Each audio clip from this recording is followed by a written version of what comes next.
Мясо хорошо раскрывает свои вкусы именно в присутствии жиров. Все тайное становится явным. Даже секреты высокой кухни. Кто-то готовит, подкладывая под цыплят пергаментную бумагу, кто-то и вовсе в духовке. Проверим оба способа. Готовы к новым знаниям? Тогда точите ножи. Стали Конкишиев о вкусной и здоровой пище. В субботу в 8:00 на РЕН-ТВ.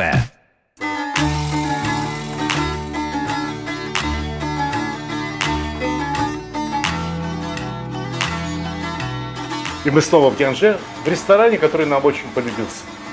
Повара этого ресторана достойны, чтобы представлять азербайджанскую кухню на международном уровне.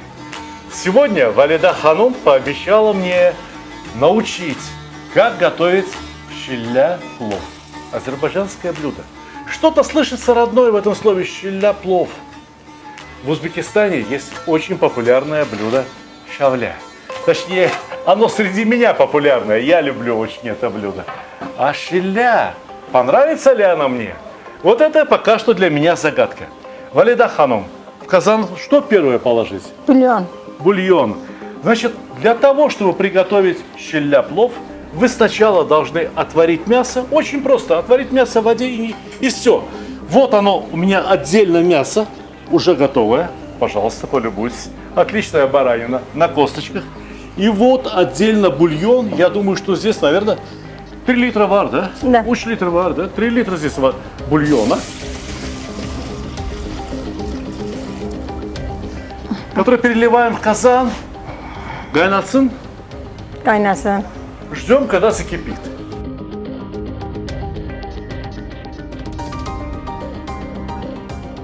Ай, Валида Ханум. Bəli. Ай, Ялим Баджи. Ты мне скажи, пожалуйста, вот это что такое? Это мед, что ли? Ne? Soğança. Соған. Soğan yağda qovurma. Вот это да! Вот это искусство. Мелко-мелко порезанный лук, пожаренный в масле, басьях нахады, терияхады, Kərə yağıdır. сливочное масло, обжаренный лук вот до такого медового состояния. Еще что у нас пойдет в наш плов? Скажите, пожалуйста, какие продукты? Укроп, горох,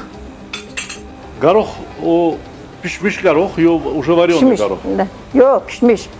Пişmiş. Замоченный горох, отварное мясо, как я уже сказал, и, может быть, один из любимых моих продуктов – аль-бухара, завяленная слива. Тоже очень красивая, посмотрите какая. Ее можно найти и в Москве, и в других городах России. Ну и, конечно же, плов не бывает без масла. Топленое масло. И рис. Что за плов без риса? Даже если это щилля-плов, все равно рис должен быть. А рис для щилля-плова используется особый. Самый лучший рис растет в одном селе неподалеку от Щеки. Но с каждым годом этот рис становится все дороже и дороже. Потому что земля, на которой растет этот рис, на которой он может расти, она одна, она не увеличивается в размерах. А население республики, население Азербайджана год за годом увеличивается. И такого риса не всем хватает, поэтому цена его возрастает. Есть еще ленкоранский круглый рис. Одним словом, используется не тот длинный рис, который идеально подходит для азербайджанского плова, а рис круглый, либо среднезерный. Этот рис очень напоминает мне рис Девзира из моей родной Ферганской долины. Удивительно. Щеки и Ферганская долина. И там производят рис, который очень похож. И там производят шелк. Валида Ханум, Да. уже бульон почти что кипит. Теперь что положим? Горох. Noxud. Da. Noxud. В закипающий бульон закладываем хорошо замоченный горох. Знаете, этот горох свежий. Поэтому его только замочили, вот он какой огромный стал, вот какой большой стал. Если вы не уверены в свежести вашего гороха, то лучше, может быть, его отварить до полуготовности. Наполовину готовый горох тоже пойдет. Друзья, Да. вот Валида Ханум говорит, что я прав.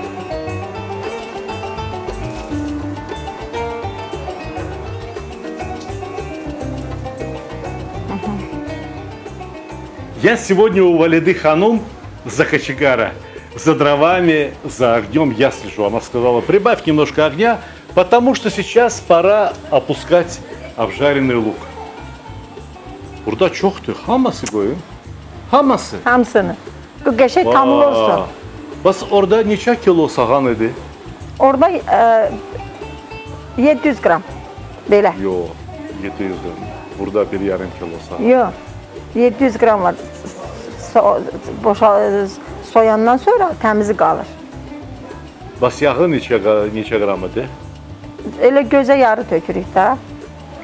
Так вот, здесь было 700 грамм лука. Его порезали и пожарили в масле. Спрашиваю, сколько масла? Говорит, на глаз добавь, от всей души добавь, от души добавь. Это Азербайджан. Здесь не привыкли взвешивать продукты в граммах. Здесь привыкли все класть от души. Я тоже кладу вот этот замечательный золотистый лук от всей души. Ох, истинно, жарко.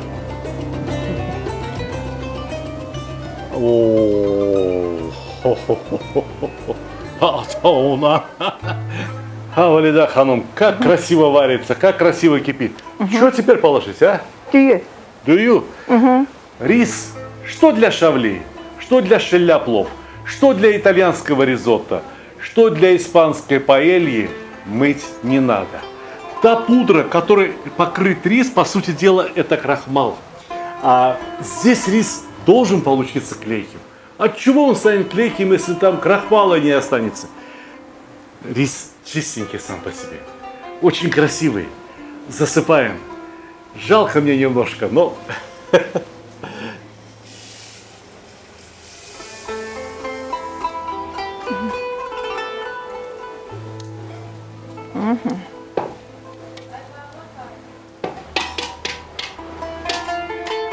Valide Hanım, bas tuz ne vakit koyacaksın? Qaynasın. Kaynasın. Aha, qaynayandan sonra atacaq. Как только закипит, добавляйте соль. Здесь 1 килограмм риса. Бульонда тузу yoktu, yok idi? Var. Var.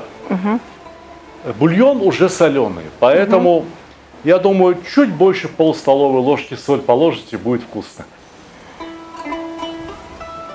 Birazcık sarı kök. Немножко куркумы. Без куркумы азербайджанская еда редко когда готовится. Аль-Бухара, вся Аль-Бухара. Аль-Бухара пошла. Я уже предвижу, как это будет вкусно. Лук дал сладость, бульон дал крепость, Аль-Бухара даст кислинку. Рис я в любом состоянии люблю рис. Еще здесь укроп будет, еще здесь мясо будет, еще соль надо не забыть добавить. Соль. Одна большая чайная ложка и еще пол чайной ложки, без верха. Или баста, дузуна. Давай посмотрим, что там внутри. Давай посмотрим.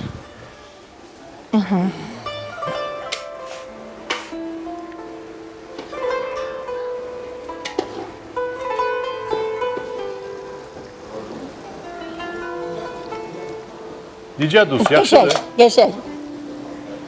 Чтобы снизу щеля-плов не пригорел, я убрал из-под казана уголь. Собрал уголь колечком. Посмотрите. И сейчас огня уже так много не надо, потому что в казане жидкости осталось мало. Этот рис пьет на удивление много бульона, воды. Что добавить, он пьет очень много. Я бы из этого шехинского риса когда-нибудь попробовал сварить узбекский плов. Но сегодня мы готовим азербайджанский щеля-плов. И кажется, настало время вернуть в казан вареное мясо. Мясо же должно согреться. Мясо же должно пожениться с пловом, понимаете?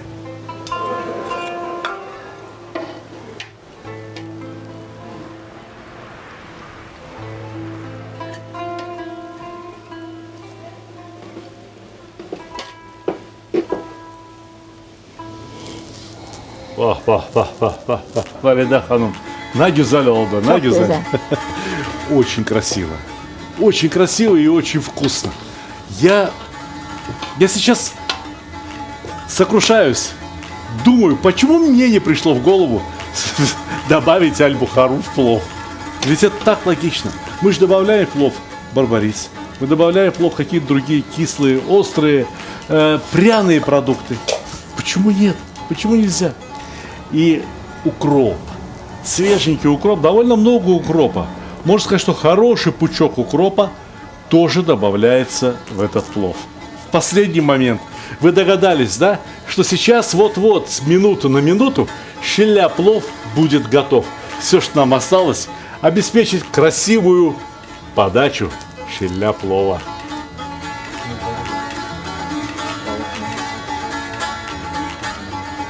Ну вот и все. Даже жалко, что так быстро приготовилось такое замечательное блюдо. Валида Ханум, положите вашими руками, пожалуйста. Я буду блюдо держать, а вы положите.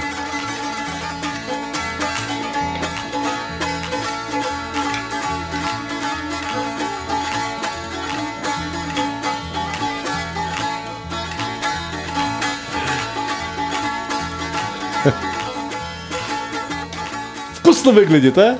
Аппетитно выглядит? О, басты. Хватит, Валида Ханум, хватит.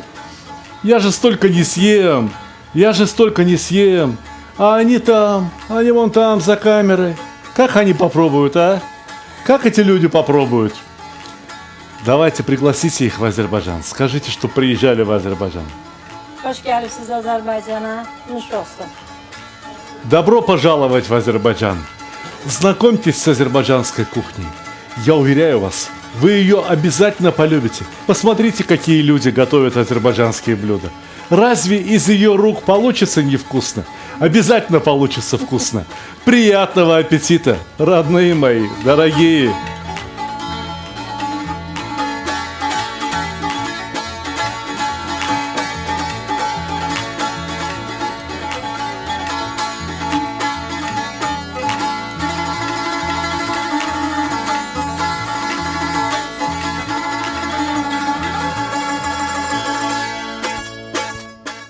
Дорогие друзья, многие знают меня как видеоблогера, как телеведущего, но на самом деле я являюсь автором множества кулинарных книг. Все вот эти книги я написал сам, сфотографировал все фотографии сам, и это, пожалуй, что главный труд моей жизни. Одна из моих самых любимых книг – это книга «Плов. Кулинарное исследование». Эту книгу следует читать немного не так, как остальные книги. Она раскрывается и читается не вот так, а как компьютер, как ноутбук. Вот так. Знаете, для чего это сделано? Дело в том, что кулинарная книга должна жить на кухне. На кухонном столе, как правило, не очень много места. Когда мы разворачиваем книгу вот так, она занимает вот сколько места. А если мы книгу поставили вот так, у стеночки, она занимает место ровно в 2 раза меньше. Вы видите, какого качества эта книга. Видите, сколько труда в нее вложено. Но я хотел бы рассказать о ней немного поподробнее. Здесь очень много теоретических статей, которые объясняют, почему необходимо готовить именно так, почему рис необходимо замачивать, как его промывать, при какой температуре образуется клейстер, крахмальный клейстер, и почему рис становится липким, почему плов становится тяжелым. Эта книга рассказывает о всем многообразии блюда под общим названием плов. Ведь для многих плов – это блюдо, которое готовится в казане, в котором есть непременно мясо, лук, морковка, рис, иногда чеснок, перец, горох, изюм, кто к чему привык. Но на самом деле плов – это очень многогранное блюдо. Плов можно приготовить с любыми продуктами, если у вас есть рис, вода и масло. А иногда можно приготовить даже и без риса. Можно сам рис заменить какой-то крупой и оставить технологию приготовления плова. Здесь, разумеется, в этой книге очень много рассказано о различных сортах риса. Ведь каждый сорт риса требует своего подхода. Так вот, сколько он пьет воды, сколько времени он должен готовиться, насколько он увеличивается, сколько масла в него наливать, чтобы плов получился в меру жирным. Кстати говоря, о масле, о жирах для приготовления плова здесь рассказывается в целой статье большой. Здесь рассказано о пловах не только с мясом, но, например, и пловах, которые можно приготовить только с грибами, постные пловы. Здесь рассказывается о том, как жарить лук, как жарить морковку, как ее нарезать, эту самую морковку, как меняется рис, что влияет на его рассыпчатость. Книга разделена на 3 главы. Первая глава для начинающих. Начинаешь готовить, вот прямо начиная с первой главы. Не пропускайте рецепты. Каждый рецепт – это как практическое занятие. Прочитал, усвоил, приготовил и получил крепкие, надежные знания. Можно двигаться дальше. Я ручаюсь, что если кто-то в течение, там, не знаю, года, 2, либо даже 3 лет прочитает эту книгу и приготовит по ней все вот эти рецепты поэтапно, этот человек будет готовить плов, не только плов, пловы, намного лучше, чем вы можете попробовать в любом ресторане. Уверяю вас. Все продукты, благодаря тому, что плов стал очень популярным в России, теперь можно купить. И любой рис, любой жир, любой казан, любые необходимые принадлежности, все, что хочешь, есть. Но как раз плов с ревенем. Вот весна, и постоянно все спрашивают, а что сделать с ревенем? Разросся ревень на даче. Я расскажу. Я расскажу о превосходном плове с ревенем, о плове, который готовится не только с мясом, но и, например, с уткой, с курятиной, с рыбой, с чем угодно, с вишней, с айвой, с долмой. Одним словом, весь тот прекрасный мир, который объединяется общим названием плов, в этой книге. Плов – одна из вершин кулинарного творчества Востока. Я от всей души желаю вам успешного покорения этой вершины. Эту книгу, как и любые другие мои книги, можно купить на моем интернет-сайте, в моем интернет-магазине stalik.ru. Все официально, оплачивается официально.